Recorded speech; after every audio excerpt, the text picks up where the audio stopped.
and welcome back to the Purple Rain Podcast.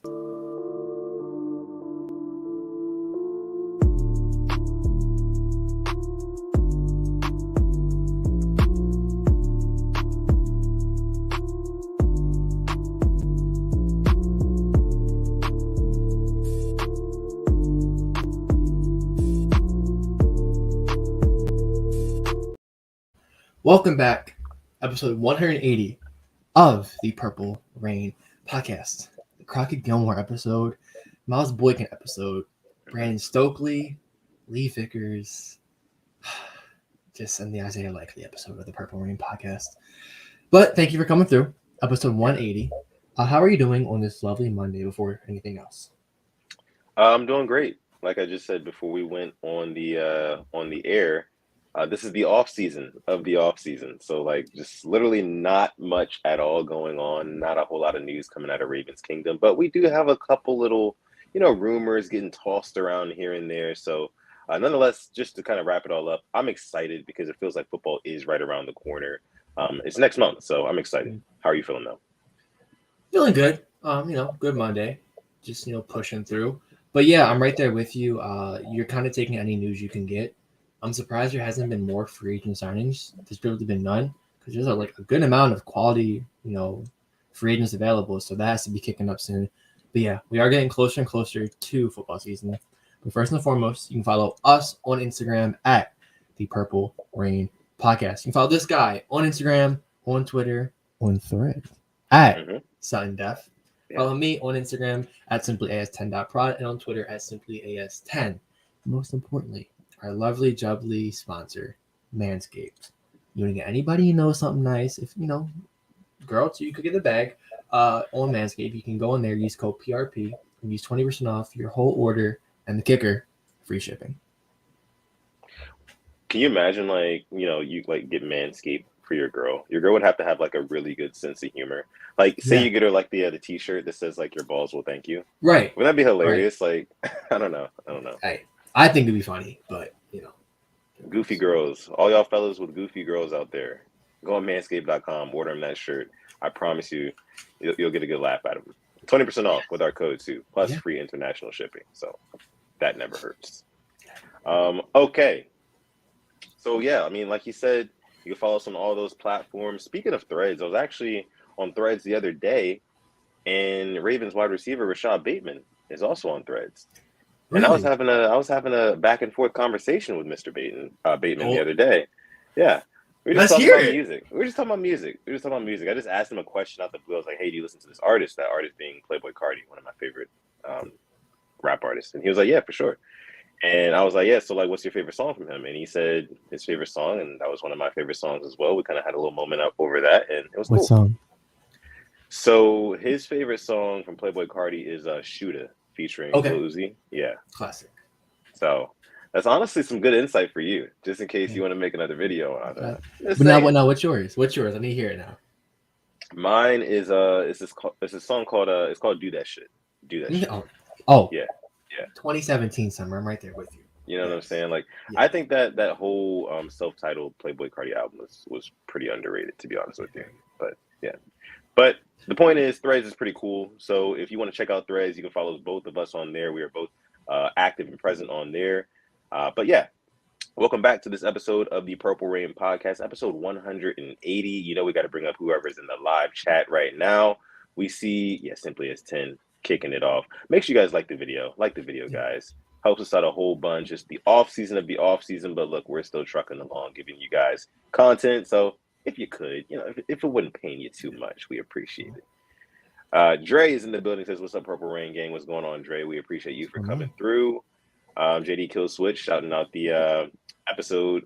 Folks, Isaiah Likely, Crockett Gilmore episode. We see J Prime 235 in the house. What's going on, brother? Quoney is in the house. We got Tanja Bowman in the house. Says, hey, Alex and Sutton, what's going on, Tanja?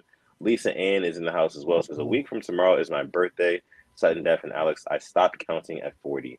But you get better with age. You get better with age, Lisa. Like fine wine. Like fine wine. Yolanda B in the house says, good evening, Rain Gang. Good evening, Yolanda. Appreciate you for coming through. Chike is in the house. Says, what could we Yes. trade Tyler Huntley for? You know, Chike always gets right down to business. Yeah, Always yeah. right down to He's business. no nonsense. None of that No jibber jabber. nonsense. Just trying to get right into it. I like I it. love it. Yeah, yeah. So, I mean, I guess we can kind of go ahead and just hop right into today's topic. So, will the Yeah. Ravens trade Tyler Huntley, or what will they do with that backup quarterback position, which is, kind of a position, an underrated position, an undervalued position, I think, by a lot of Baltimore Ravens fans. But when you really look at the past 2 to 3 years, we've needed the backup quarterback to play in really big spots. Yeah. So I think it's an important position to fill. You have to have somebody who is not only competent, but somebody who can still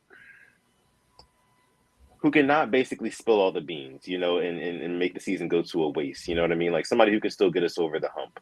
That's what you need at the backup quarterback position. So, what do you think, Alex, the Ravens should do with Tyler Huntley in that backup quarterback spot? Yeah, it sounded like he didn't have the best OTAs. And Mm, we have training camp coming up here soon. But yeah, I wouldn't be surprised if we were to trade him, but it's to who? Who is going to trade for a backup quarterback? So right now, most teams, after the draft, they have their quarterbacks, and or what do you have a chance to start? So I'm looking.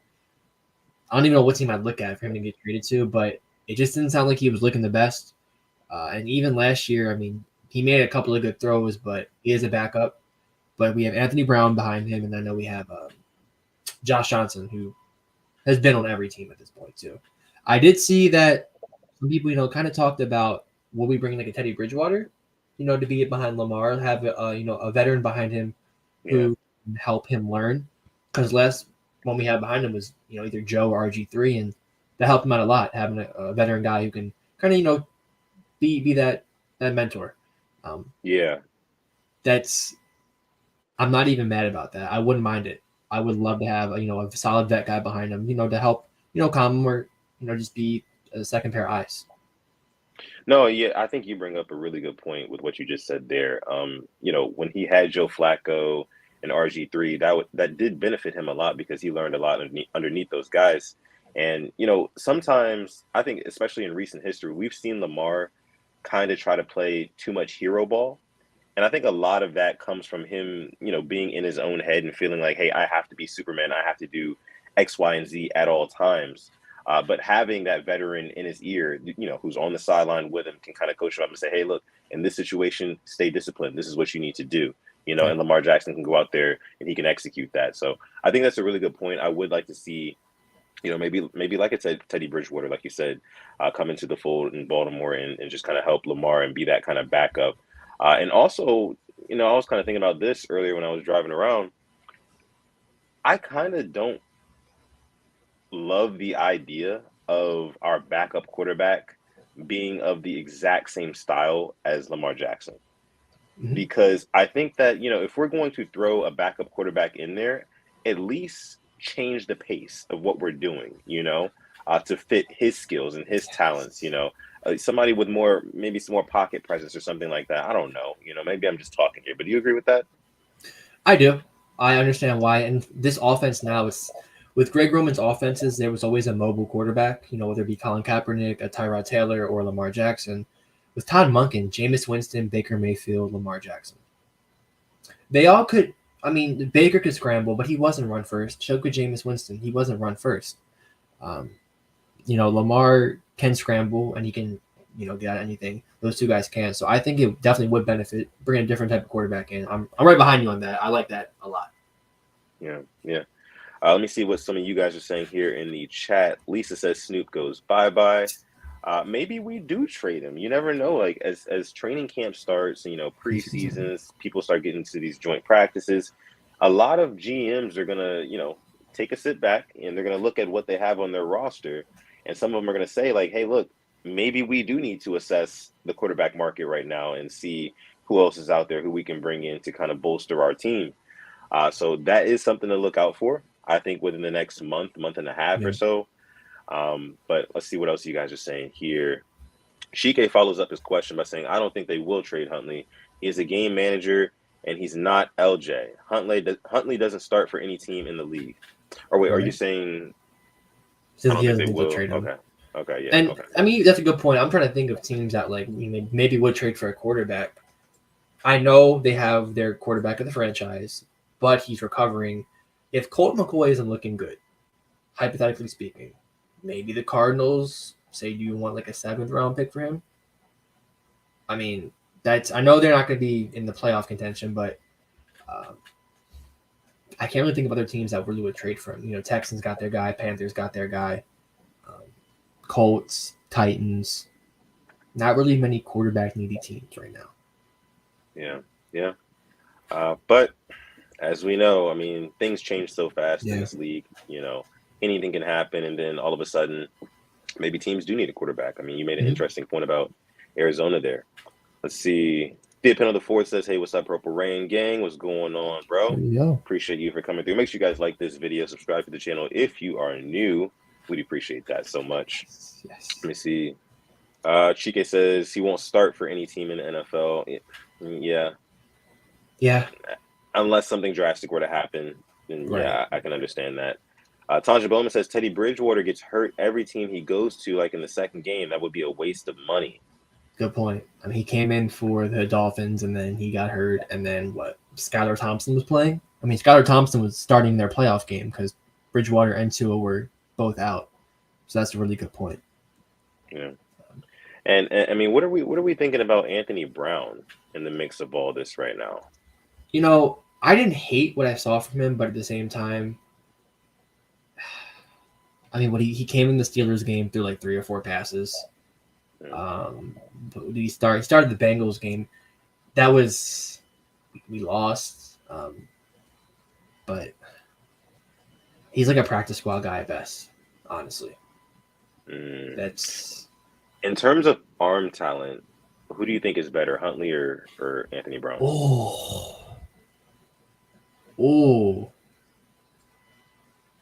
I think he has better arm talent than Huntley, but I think Huntley has just more the NFL game experience, which makes him the better quarterback. Like he played in 2020, played in 2021, played in 2022. Yeah, no, I mean, I can agree there. I mean, you hit the nail on the head. Huntley has the experience. He's played in much bigger spots. But Anthony Brown has seemingly a little bit higher of a ceiling when it comes to, maybe being a pass-first quarterback. So, I don't know. I mean, I would like to see more of Anthony Brown this preseason. I'll say that because I don't think Lamar's going to play at all, like not even a single snap. So we're going to see Huntley, and then we're going to see a mixture of Anthony Brown in there as well. And hopefully, Anthony Brown can raise some eyebrows in the preseason, kind of like how he did in a couple of those preseason games last year. You were there. We were there. He had a couple flashes. So we'll see. We'll see. But I guess the question from me to you is, how confident really are you in Tyler Huntley as our backup right now? Like, based off of what we've seen, I mean, Tanja says, I like how he almost won us a playoff game. Roman called that dumb play call. Yeah, I mean, he damn near almost won us a playoff game in Cincinnati, which is crazy to think about. But even then, there's that he forced the one interception. I think it was in the first couple of drives. Just some plays were it was really sloppy. Our defense played stellar that game. Held the Bengals to 17 points, which holding that offense with how much talent they have to 17 points is really just unreal. And then that dumb fumble. Yeah. Even still to this day, I don't know who. And real quick, I'll let you finish what you were saying. I don't know whose call it was for him to go over the top of that pile. Maybe it was just an in the moment thing by him, but I don't know. I just had some trauma thinking back on that. But what are your overall thoughts on Huntley again? Overall, how comfortable are you? Man, like a 4 out of 10. Like put out of a 10. Slightly below average. I mean, if he comes in when we have a lead, I think we can run it down your throats. But if it's tied or if we're losing, I mean, he did come back against the Bears last year, and he came back against the Broncos this year, which is probably why. So could be a 5, but It's Bears, And Broncos. Those teams. furthermore, I guess the question is how much confidence on a scale of 1 to 10 should you have in your backup to Right. consider him a good backup? You know what I mean? True. True. Hmm. We can talk. What backups came in last year? We can kind of compare them.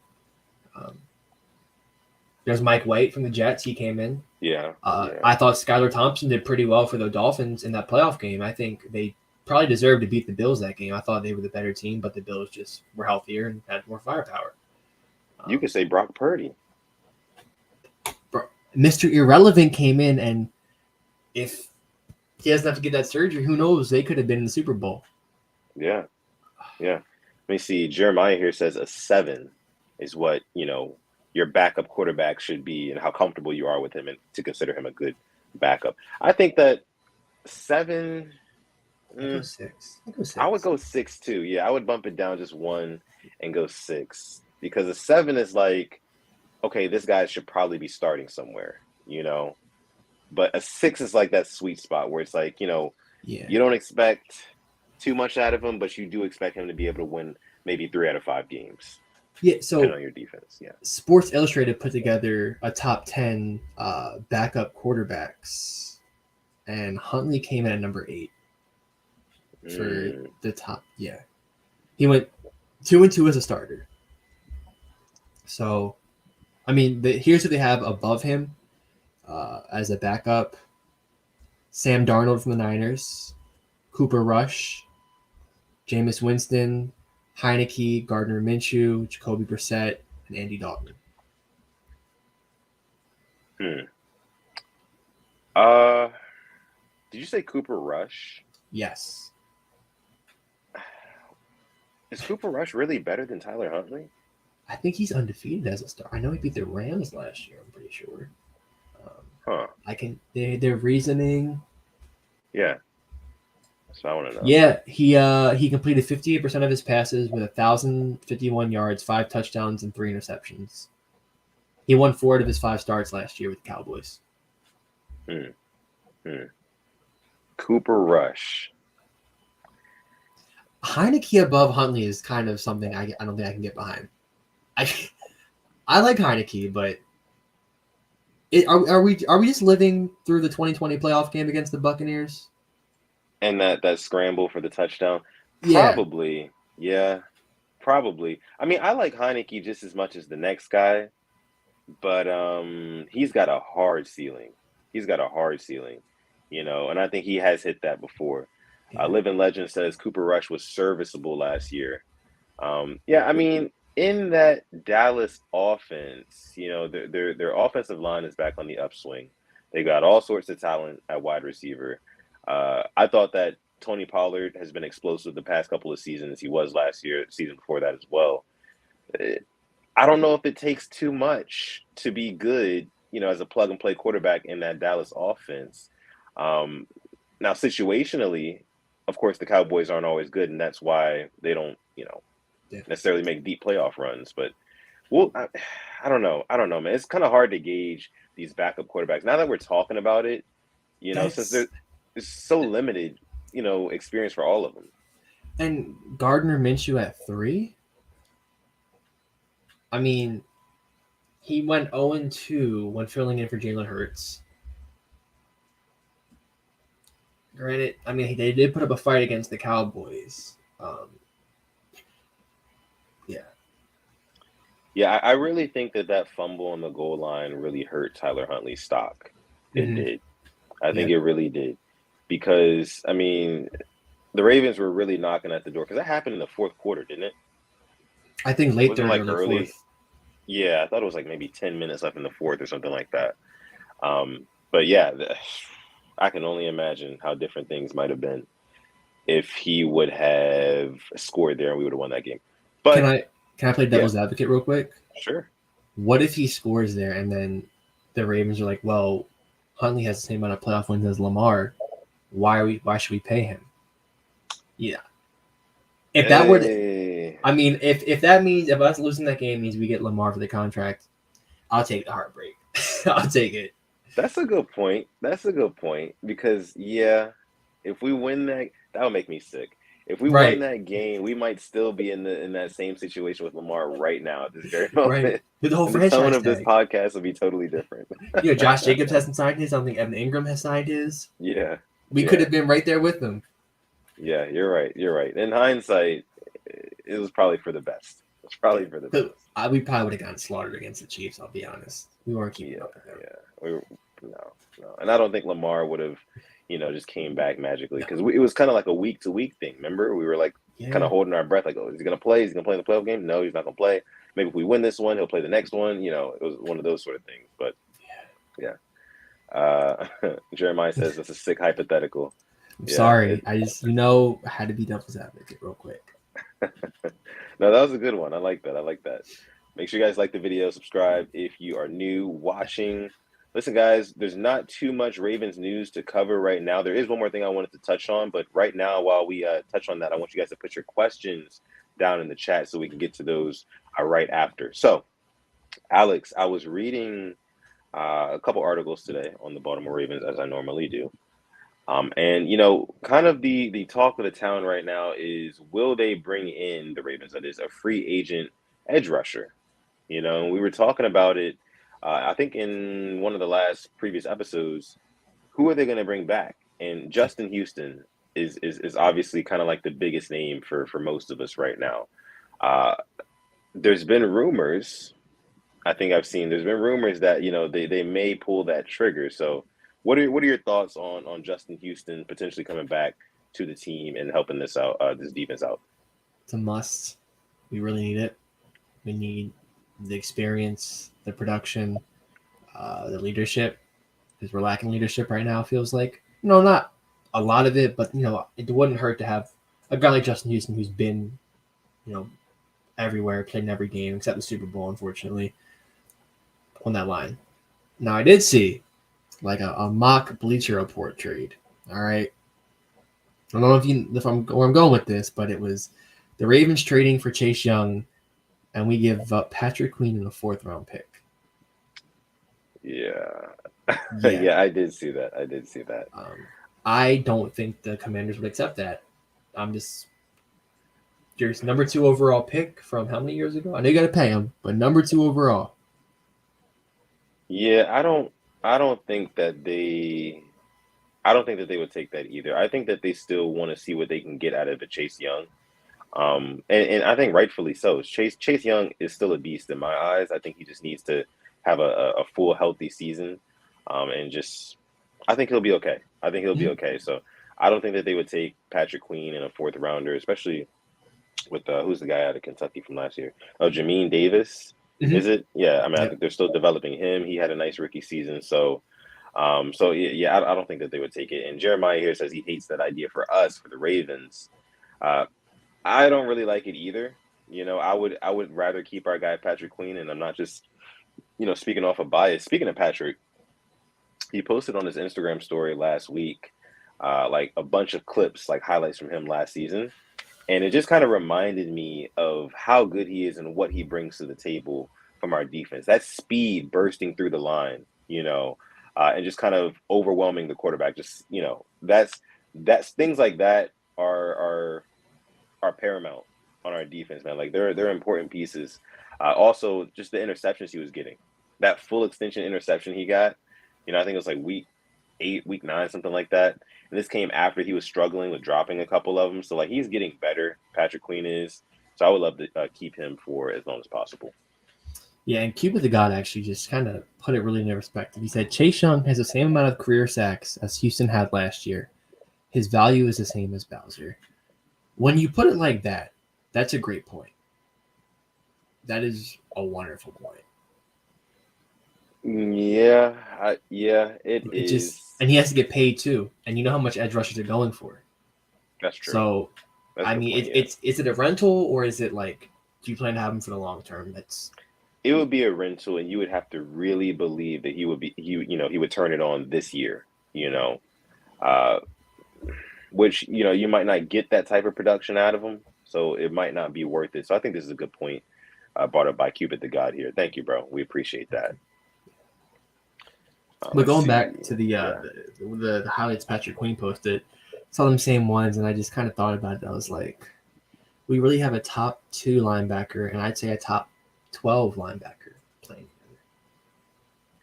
Yeah, yeah. I think you could argue Patrick Queen could be top 12, somewhere in that 10 to 12 range. together. To be honest, but Roquan Smith is definitely top 2 to top 3. I would say. So yeah, this season is really going to tell. Like, you know how we talk about there's only one ball to go around on the offense.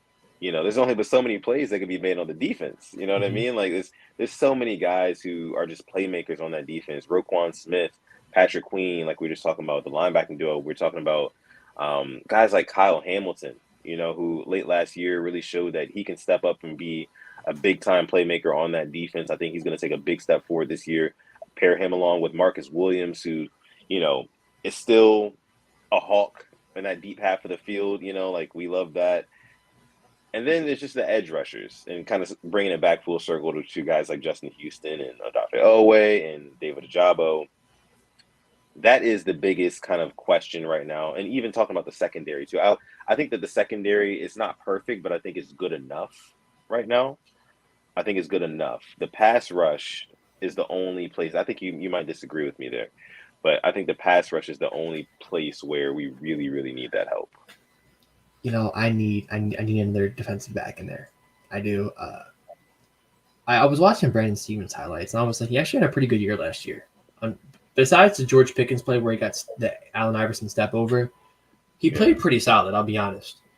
With that being said, now you're going to be going up against Tyler Boyd or T. Higgins because Marlon's going to be on Chase.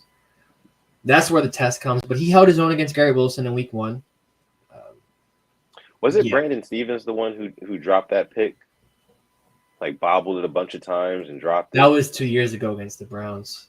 Yeah. Still pains me to this day. Oh, yeah.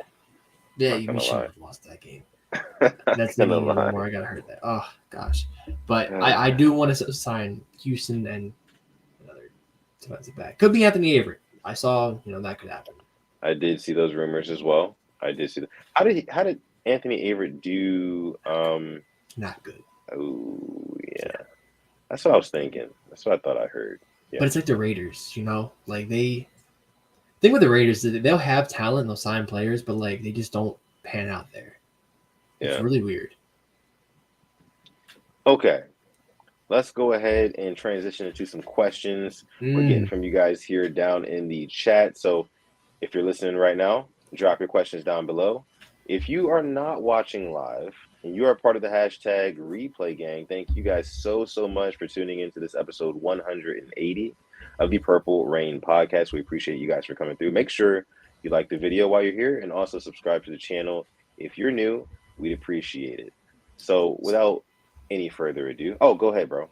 So I actually there was a question from last episode I want to start us off with. Okay. And it was in the comments. Let me check them. From AJ Creedon, he said his question: if this is another 2019 season and we have a first-round bye and a home playoff game, does Harbaugh blow it by not having his team ready for a hungrier team who's just come off a wild card game win in the same fashion as 2019? Mm-hmm. And this is kind of a great question to ask because if this team plays up to the standard that we think it can, and we had a bye, did it all over again, deja vu, week 18, are the starters being set? Yeah, I think you have to. To be honest with you. I know that the whole, guys can come in rusty off of a bye week and resting the week before that. I get it, especially when you get ramped up into an 18-game season and you just have adrenaline going into week to week and that sort of thing. I understand that. But you just can't risk it, man. You just can't risk it. Like, there's nothing worse. I would much rather us lose in the first round of a playoffs in like a divisional round or something like that, with all of our starters, than lose one of our starters in a week 18 matchup that's damn near pointless because we've already locked up our playoff spot or whatever. That's just me, but what do you think? I would like them to play a couple of drives, preseason-esque, 2 or 3, maybe a quarter or so, quarter and a half. Yeah. But at the same time, like, I think going back to 2019 as well, Andrews wasn't healthy. Ingram wasn't healthy. Nick Boyle got hurt in that game. Like, key pieces to that offense were just not 100%. And Ingram, he got hurt against the Browns. I remember there was questions if he would be able to play in the playoff game, and he did, but he didn't look like himself. That was probably the last time he ever did look like himself, was the game against the Browns, and then he got hurt. And then Andrews he wasn't dropping passes at all this year. Then the first pass thrown to him tipped off of his hands and picked off. Then Nick Boyle goes out, and we couldn't run the ball anymore. Bad luck. It just wasn't meant to be. Yeah. Now, I mean, I will say this. I mean, and I think I responded to that question on YouTube. Yes. But I think I said, like, if that were to happen, then John Harbaugh, his seat would get hot as hell, like, immediately. Like, that would kind of be the talk of the town. Like, it would have to be, you know, like, because that's back to back. If the Ravens get a first round bye this season, I think that could be coupled with because think about it, to get a first round bye, that means we have to be the 1 seed. If we're the 1 seed, I think that could be coupled with a Lamar Jackson MVP season. So if we were to waste 2 Lamar Jackson MVP seasons underneath John Harbaugh, I think that would, cause questions for people to, pose that, hey, maybe we need to move on from Harbaugh. Maybe we need to, kind of take the next step. What do you think? If we're the 1 seed, we won 14 to 15 games. Yep. And if we're doing that with him, I mean, you have to start looking like, okay, why can't this team get past the divisional round? The talent is there to win these games in the regular season. Why can't they do it in the playoffs? Right. And that's where the question has to come up. Yeah. And this team is too talented to not to go one and done. And my expectation is AFC Championship game. At least. Yeah, I'll tell you one thing. 365 days from now, man, the conversations are going to be on one extreme or the other. We're either going to be singing our praises for just winning the Super Bowl, yep, or we're going to be talking about how we either need a new head coach or how we're prepping for our new head coach. So if we make the AFC Championship and we lose, I think we keep Harbs. Yes, and I'm fully behind that. I'm fully getting back. That's the first step. Is that means Lamar either won 2 playoff games or won 1 playoff game, and that kind of shuts up a lot of criticism. But it means he played well enough, to do that. Yeah. But it depends the way we lose as well. If we're back and forth, and let's say it's the Chiefs and Mahomes just does what he does, I can't get mad at that. Let's say we have the lead, and then there's a minute 57 seconds. 2 timeouts, and he just cooks us, drives on us. You got to hold your hands up. That's the most talented quarterback of all time. Yeah. But if it's a one and done, then that's when the questions can definitely arise. And I'm full behind that. If it's a one and done, and especially if it's an ugly one and done. Like a 6 or 7 seed. Yeah. Like one of those where we don't score more than 13 points. Then yeah, for sure. Yeah. But we shall see. Great question. Yes, thank you for that. Absolutely. So yeah, if you're part of the hashtag replay gang, you're not watching live right now, you're not listening live, make sure you still drop your questions down below because we're going to get to them in the next episode. All right, so we have a question from Cupid the God says, what do y'all think about Queen and a 2nd round pick for Danielle Hunter? What's his contract looking like? I think that was the biggest reason why he didn't get traded. I think his contract had like a nice cap hit. Yeah. I'll check it right now. We'll pull that up. See, my only reason why I'm kind of hesitant on spending a good amount of money on a premier pass rusher, I do want to see what Ojabo has to offer, man. I just have a feeling that Ojabo is going to be like that game wrecker for us. Oweh, I thought that he would last year this time, I thought that he would take a step forward, maybe get some more sacks, things like that. But he's kind of proven to be a different type of edge guy, just more athletic. He doesn't necessarily have the knack to always get to your quarterback, but he's just super athletic. So anybody out in space, he can chase them down like a hawk. Like Things like that is what he's good at, what he excels at. Ojabo, I'm kind of expecting him to be more of the pure pass rusher, which a lot of scouts and coaches have said he is. So I don't know about this myself, but you have the details on Danielle Hunter's contract, so let us know. 13.1 million cap hit.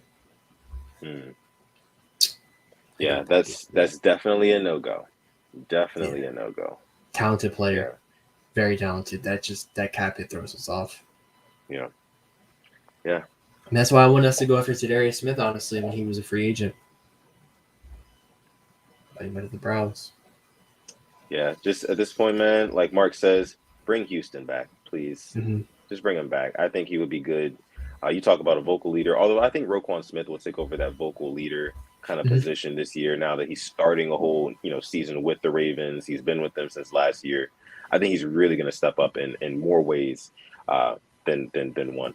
So let me see. We have another question. This one's coming from Lisa. Says, will Charlie Kolar have a breakout season?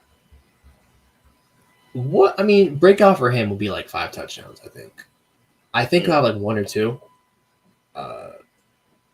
Like 15 catches maybe. He's tight end 3. And this isn't Greg Roman's offense anymore. But I think he'll have short, if he's the last, a dump off, he's just sitting there in the flat, throw it to him, 7 yards. I can't go breakout, no. Because Likely and Andrews are far ahead of him, and Likely playing all last year, you can't replicate that game speed that he was in. And he was tight end 1 for a couple of games too. Yeah. I will say this. Beware of Charlie Kolar being on the field in the red zone. Because if he's on the field in the red zone and we're going with maybe some heavier personnel packages, say maybe 12 personnel in the red zone, I think that there's a high probability that the ball is going his way. Why? Because he's one of the few decoys, or the few just kind of like a mouse on the offense, right? Real quiet. Nobody, even though he is a tall guy, I know that, but nobody really is checking out for Charlie Kolar. They're checking out for Mark Andrews, Odell Beckham, Zay Flowers, guys like that, Bateman, guys like that. So I think that he can get some sneaky touchdowns this season. 6'6". Yeah, he's a tall guy. He's our tallest receiver, I believe, because Andrews is 6'5", I want to say. I think there was a couple of touchdowns that Miles Boykin would high point. He was 6'4", and Lamar would just put a little touch on it, go over the defenders, and Boykin would go up there. Had 2 more inches of that. And the arm length, I don't know if it's long. I might be around the same as Boykin, not too sure, but I think he'll definitely get a couple of end zone targets. Yeah, watch out for Red Zone Charlie, for sure. Red Zone Charlie. Okay. That was off the cuff. All right, we'll take a couple more questions here, then we'll go ahead and wrap for this episode. Alex, did you happen to catch UFC 290? I unfortunately did not. I went to bed very early on Saturday. But I'm kind of happy, though, because I figured Volkanovski every time I've watched Volkanovski fight, that man always wins. He's so good. And I fully expect him to win. So that's why I really wasn't too worried about, watching it. Yeah. I mean, I'm not going to lie. Yair Rodriguez is one of my favorite fighters in the UFC. His striking package is just absolutely insane. But Volk, man, he just made him look like he did not belong. And, Volk, he just has such a great fight IQ. He's not the tallest. Alexander Volkanovski is 5'6". He is a short king. The epitome of a short king, bro. And don't call him a munchkin. Bro, don't call him that. Bro, he's not, bro. He is a tank. That's what he is. Bro, he goes, his name is Volk. Does that not sound like durable, just tough, tough as nails?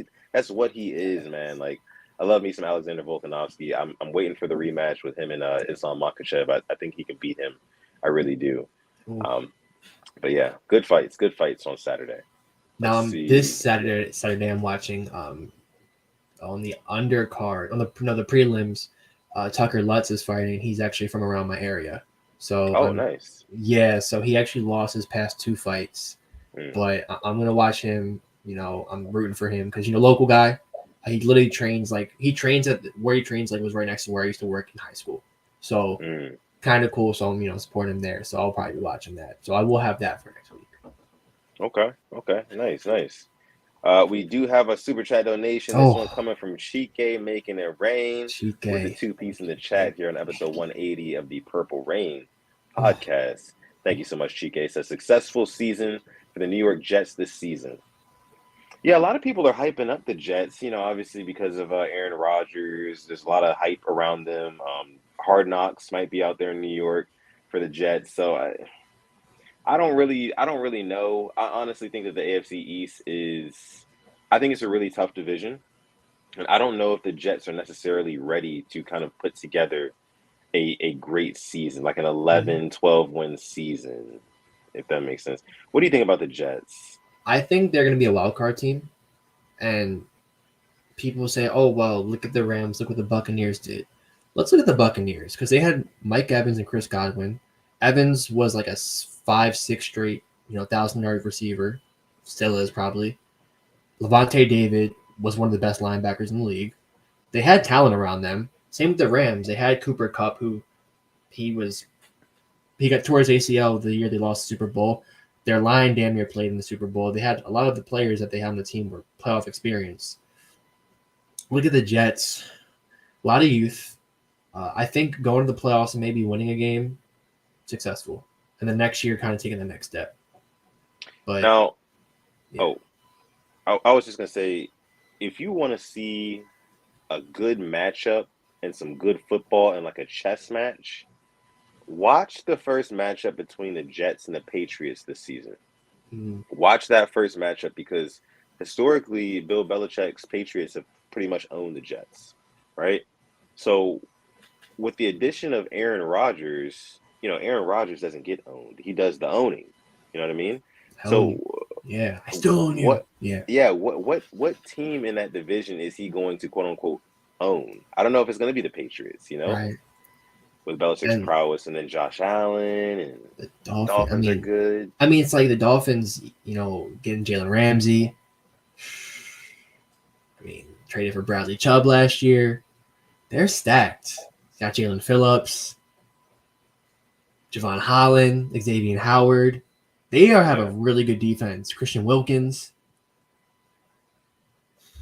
Yeah, the Dolphins are definitely an interesting team. Of course, we have to see if their quarterback can stay healthy because that's their biggest question.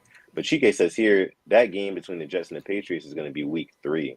We'll be there. I can't wait for that one. Yeah, we're definitely got to watch that one because it's just funny how you have Bill Belichick, who he always is able to capitalize on the Jets because their quarterbacks are inexperienced. He can just kind of run circles around them with his defense. But with Aaron Rodgers, he's going to have a counter for that. So it's going to be interesting to see what that counter punch is and who kind of comes out on top of that matchup. So, yeah. Okay. All right. Go ahead. There's one more question real quick from Darius. Yes, what we think about the NBA free agency / summer league. I've not watched the summer league. I've actually been keeping up with free agency. Kind of what I expected. Nothing, Free agency, I think we talked about it last week. Dame is, requesting out of Portland finally. I think that's been needing to happen for years now. Harden wants out of Philly, and I'm a Philly fan. I'm honestly not even upset about it. I honestly think that we need to blow up the entire thing. I don't think any of it works. Harden, Embiid, I think we need to just kind of start over. The process it worked.